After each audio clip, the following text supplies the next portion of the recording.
the range creep survives for as long as possible. And let's see bottom lane, we go the Batrock going a little bit deep here, as he actually does fall down to two artists on this Terrorblade, popping his Metamorphosis level 1, but that's a very standard thing to do, just to do that honestly. But he doesn't have level 2 Firefly. If he went like 1-0-2 instead, I think if you just napalm this like 10 times, you can farm it. But it takes a while. It's like, you know, farming ancients with Batrock is possible now, but without levels it's not that easy. And now we do have to in the bottom lane trying to survive here. As we talked about this time, this is the one lane that can get kills. They will X-Mark him back, they will nuke him down, they will get the kill now. We do have the Batrock coming in, we do have the Fatal Bonds ticking up, as well as the Batrock is slowly burning everyone up, and he will get a kill on the Keeper of the Light. The Keeper of the Light will be taken down, as I'm not really too sure what that nuke was about from Cybernet, but I guess he tried to keep him safe. Not like that happened actually. We have the Batrock going in deeper, trying to get a kill there as well. We do have Artist not being gone by Saney. We do have that magic stick keeping him alive. Terrorblade still surviving. He does have a healing cell available. Lights into the team go to bottom, and okay, Arthur taking a lot of harassment in the face. He should keep him alive, but the Shadow Ward is doing a lot of work on him as well. We do have Saney barely keeping himself alive. One more hit will do the trick, as that will be enough. Now we do have the Terrorblade very, very low. He does have a Sunder available though, so they have to respect him just a little bit, and that's why you see Sanguine Sharks just backing themselves up. They know that there's no way they can just like freely get that kill. He'll just Sunder and then turn it around, get a kill himself, so they back themselves up nicely. And yeah, losing one here in the bottom lane, but that's not too bad. Oh, but the arrow connects onto the Underlord. The Underlord is going to take a lot of damage here. KT comes, well, Fortune's End comes out. He was just trying to stick up, but nope, that is not going to be happening. They do X-Mark up on the Warlock as well. Looks like they want to die for Sani as well. They do have that haste rune on the Mirana, and they will go in. They will get another 2-man double star storm, sorry, and that will be enough. Fade Seeding doing a lot of, but like when you think of an AFK farming perspective, you don't really have the greatest farming heroes inside of Tarantula Gaming. Like you have the Mirana and the Terrorblade, who's like the only two heroes that can actually like effectively farm on the map. Whereas Sanguine Sharks, like you have a good, pretty much every single hero except Sani does have a good way of getting farm.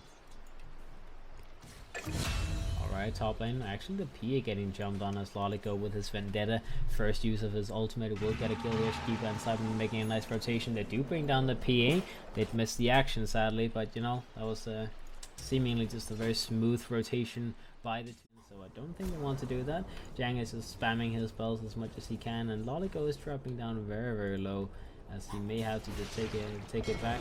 Alright, good jump start from the Conqueror though. Nice setup onto the PA. The PA gets taken down as Lolico with an Impale sets up perfectly for Skiba to come in with his level 7 Conqueror and do some work here. Now we have Sani, the next one they want to go on. He's trying to just duke around. He's trying to go for the TPR. Will not happen, as Lolico will stop it with that Impale, and they will get a double kill in this top lane. So an early level 6, well, an early level 7. Not really a mechanism rush, but just a pipe rush. Makes sense in both ways. Like a pipe is like a cheaper mechanism, right, when it comes to mana use, and it does the same thing in a lot of ways. Alright, good deals very low. He will be taken down, as that burst damage from the Metamorphosis Terrorblade is going to be just enough to kill him. And well, they are ahead in terms of net worth and experience still by a little bit.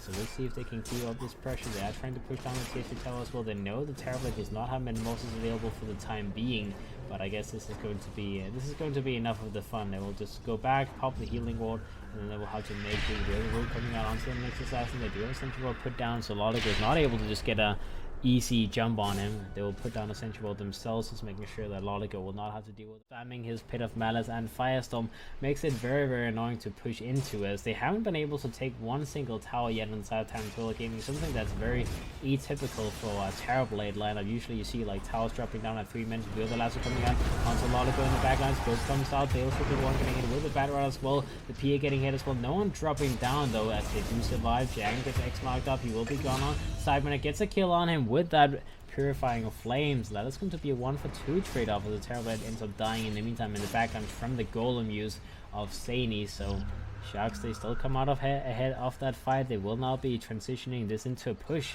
as they know the Terrorblade does not have Metamorphosis available, and the rest of the heroes need to be backing up the Mirana very, very low. So they will get a tier 1 tower as well, and it just seems like Sanguine Sharks are just playing this a little bit smoother.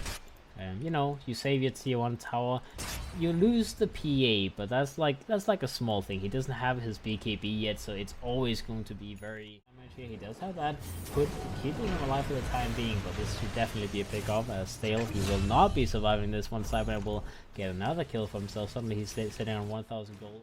Get it off, will die trying to though. We do have that root coming out from Dale, so pipe will be popped. SlashStrike dropping very low. The final is Omni Slash available, but they're just not able to go in and cut off the first leg of Tarantula Gaming, as they're going to be very healthy sitting here. The Oracle is keeping everyone alive, and sure, the Golem got used, but without failed bombs on top of it, and with that Metamorphosis being used, this is not enough damage. The PA goes in, tries to shoot some daggers off onto the tablet. We do have that last coming gun onto the mix assassin, will be cancelled by the X-Mark. Another dagger will be taking a lot of damage, will be taken down as the Terrorblade is doing too much, but he gets jumped, he gets killed by Jiang instantly with a double crit, as that is going to be a very dead Terrorblade. We do have the TP out from the Mirana, sadly not happening, as there's a little bit too much damage between the Aegis. Is very painful for the side of Tarantula Gaming. We do have Shkiba in the backline trying to get to survive himself, but it looks like this guy will be taken down as well. That is going to be a full 5-man team wipe, as Tarantula Gaming, they get overwhelmed there. They go in, take a lot of damage. Shadow Word comes out, and now he's gonna get hunted here. We do have the arrow flying out, and the arrow will connect, as IMBa will get a nice little kill here. We did have the Golem being played around with. They could go for the Golem. Do they want to? No, they oh. The Juggernaut goes in, gets hit by an arrow, and takes a barrage of Starstorms in the face, and instantly drops down, as that is a very if you get a good arrow, then it's usually enough to get a kill. The Jug is not that difficult to burst down if you can you land all of your magical burst spells on him. Same thing for the PA. Usually that is not going to be happening though because of the BKB/spin, but if you get an arrow that lasts assassin, you could just go into the ground, power up, but no Golem gets popped, and Lolico will be taken down. That is going to be one man down in the ground. Who actually picked up the gem? Did anyone pick it up? Yeah, the Mirana will have it. Taking a lot of damage as well here. False Promise is up on him. He does have his Thunder Vehicle as well. SlashStrike will be fought again. The Thunder comes out on. And now it's going to be all about that high ground push. The Golem is going to hit a couple of times before disappearing. And Mirana takes a Skull Bash that comes to the face. And let's see, the tier 3 tower should be taken now. We do have the lasso coming out from the background, not using any other spells. It doesn't get stunned by that Spike Carapace, and a double crit from Jiang will nail that Nyx to the ground, as that is going to be a rack secured. No buybacks coming out from Tarantula Gaming. Game. They only have the Terrorblade's buyback available, and it looks like they just, they're just content with the situation. They know that this is not going to be defendable. They will shoot on an arrow, will hit onto Jiang. They're trying to burst him down, but that healing wall is being a very annoying thing. Jiang still providing Shadow. The Oracle gets killed in the meantime by Jiang, just going in and getting some kind of one-shot dagger off, and that is not able to get his type off in time, but the Mirana with a leap away, not getting onto the high ground. He will be picked off as a Juggernaut, but now he's low himself. Fatal Bonds comes out, and he does not have any Sun available just yet, so now he will be taken down as they finally bring down that big boy. We do have IMBa going in, getting a nice Starstorm off. They will bring down the PA. Triple buyback from Sharks, as they're like, okay boys, we're doing it. We will underload all, we'll go back in, we'll end the game now, as they know they're in a position to do so. There's no buybacks on everyone from side of Tarantula Gaming, so this is now 5 versus 3. As the Terrible will be forced into a buyback. There's no rack standing on the side of Tarantula Gaming. They'll finish that off very quickly. They had to